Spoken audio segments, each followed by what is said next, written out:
Good morning, this is Nicholas from Gandora Gaming, and today I bring you guys my OP08 Kinemon deck profile 2024, and this is a leader I've always loved.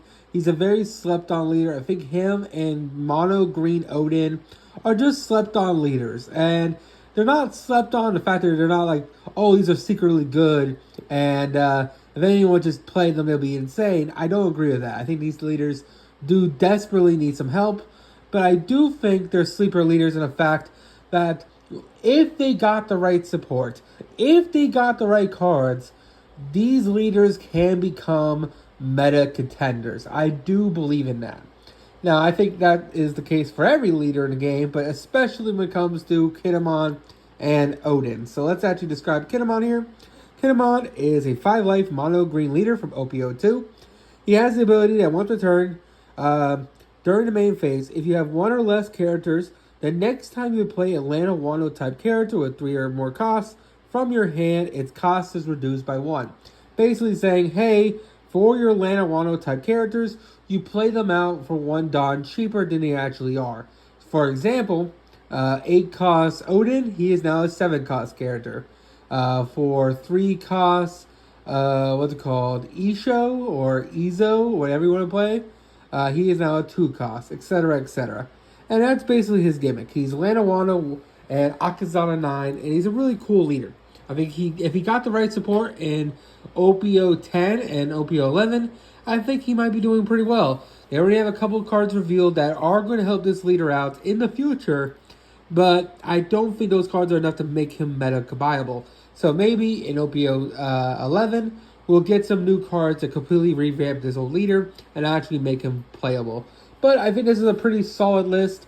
And can it compete? Maybe not, but it's definitely a fun casual deck.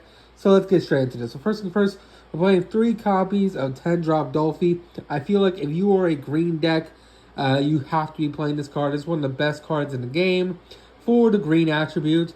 He just freezes 3 characters or leader. Absolutely incredible. You can stack them multiple times and just completely ruin your opponent's day. He's the boss monster for all green decks. He is the MVP, and he's one of the best cards in the game. Next, we're playing 2 copies of Odin. Odin is one of those sleeper cards that I always thought was good, but he's only good in leaders that can actually abuse him, and Kinemon is one of those leaders. So 8 drop, 8,000 power, Kazuki Odin, Lana Wano, Kazuki Odin type.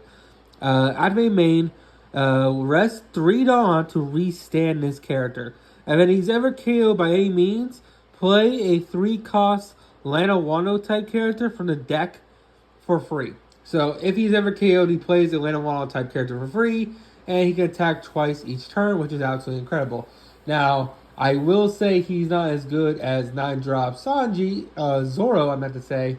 However, 9-drop Zoro is unsearchable because he is a Straw Hat type, and there is currently no green Straw Hat searchers in the game, unless you're playing red-green, in which case you're either playing Law or you're playing Luffy, which are also 2 leaders that desperately need some love. So, there you go there. Finally, for our last big drops, we're playing 2 copies of Hody Jones. Hody Jones is one of the best green cards in the game. He rests his 82 characters.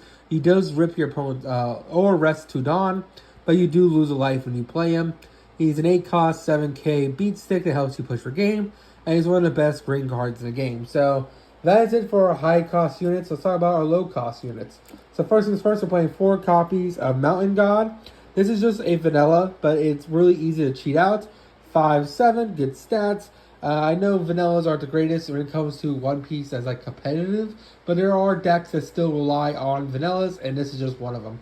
Luckily, this is the only vanilla we play, so it's fine. Next, we're playing 4 copies of Yamato. I'm so happy this card got reprinted. That was the biggest issue when it comes to building Wano-based decks, because this was a card that was a must-have for any Wano deck going forward, and this card used to be $80. This card used to be so expensive. 5,000 attack, 5 cost, 1,000 counter. This character is always treated as Kazuki Odin and has double attack and banish on its card. Absolutely insane stats when it comes to banish and double attack. However, it is a weak body, so keep that in mind.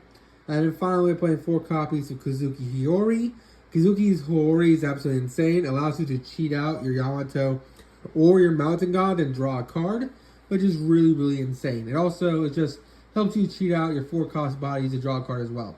Speaking of which, we're playing 3 copies of Ryuma. We would play 4 via counter, but we're not Red Green Odin. Red Green Odin is the only deck that can actually make these cards have counter. Thus, we're only playing it as a 3-3 ratio. This guy kills any 4-cost or lower character that is rested, on play, or on KO.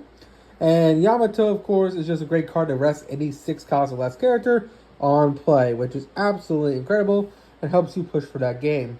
Speaking about resting characters, we're also playing 4 copies of Okiku. This card is absolutely insane in Kinemon. This card is literally basically a 2-cost for free. Same thing with these guys. These guys are just 4 costs, and these guys are just 4 costs, and these guys are just 3 costs, etc., etc.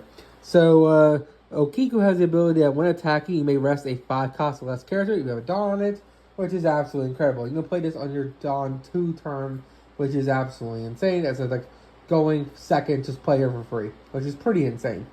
Next, we're playing 4 copies of Isho. Isho is one of the best 2Ks in the game. On play, rest one of your 4-cost opponent's characters. Really, really great card, and I just absolutely love him. And we're also playing 4 copies of Dracula Mihawk. This Dracula Mihawk is just a free character. Not only is he a 2K, but he also plays out Slash characters for free. Luckily, our Okiku is Slash, which feels pretty nice. Isho is not a Slash, but however, our lovely Ryuma is, which feels really nice. So this card can cheat out your bodies, which feels really good, and overall, just a great card. And then finally, I'm playing 4 copies of Otama, because this card is just another 2K searcher. Look at the top 5 cards of your deck, add a Lana Wano type character from your deck to hand other than herself. Absolutely insane card. And we're also playing 4 copies of Momonosuke, because Momonosuke is absolutely insane as well. Great card, absolutely fantastic. We're playing 8 searches for the deck, which feels really good. And because we're playing 4 copies of Momonosuke and 4 copies of Otama and 4 copies of Hiyori, we can also play 4 copies of You Can Be My Samurai, which is just a draw 2 engine for the deck, which feels absolutely incredible and it feels absolutely insane. One of the best draw cards or best draw engines in the game, besides let's call it Sanji's Pilaf, which is absolutely phenomenal. And then finally, we're also playing 2 copies of Because the Side of Justice will prevail no matter what. Now, I know I'm just paraphrasing, but you all know what this card does. It's just a 0-cost event for green. It basically says trash any card for your hand. Then this card, gain 3,000 power for this turn. And then rest one of your opponent's characters with 4 or less as a trigger, which is absolutely incredible.